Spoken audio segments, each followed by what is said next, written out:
వైద్యాన్ని వ్యాపారం చేస్తూ అందులో భాగంగా గత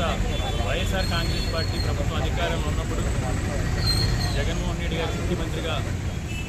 ప్రతి జిల్లాలోని ప్రతి పార్లమెంట్లోనూ కూడా ఒక ప్రభుత్వ హాస్పిటల్ ఉండాలి, ఒక ప్రభుత్వ మెడికల్ కాలేజ్ ఉండాలి.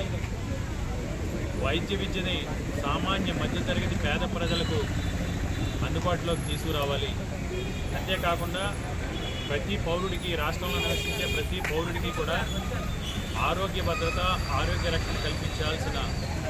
బాధ్యత ప్రభుత్వాలపైనే ఉంది అనే ఉద్దేశంతో, ఒక దృఢ సంకల్పంతో 17 మెడికల్ కాలేజీలు శాంక్షన్ చేయించి వాటిని అన్ని రకాలుగా కూడా అభివృద్ధి తీసుకెళ్ళి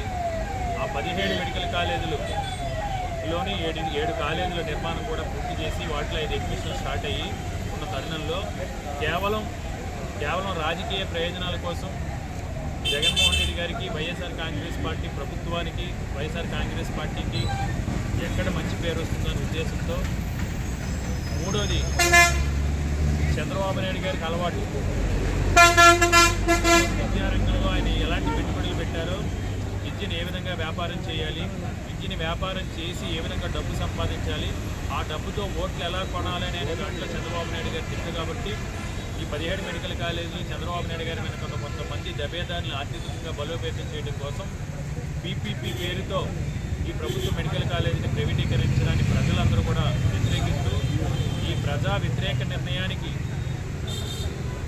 ఈ ప్రభుత్వానికి వ్యతిరేకంగా జగన్మోహన్ రెడ్డి గారి ఆదేశాల మేరకు ప్రజలు, వైఎస్ఆర్ కాంగ్రెస్ పార్టీ కలిసి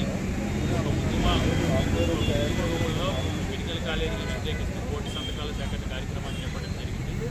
అందులో భాగంగా ఈరోజు ఎక్కడికి వెళ్ళినా సరే ప్రజల దగ్గర నుంచి పెద్ద ఎత్తున స్పందన. ఈరోజు ఈ కోటి సంతకాల సేకరణ కార్యక్రమంలో భాగంగా విశాఖపట్నం జిల్లాలో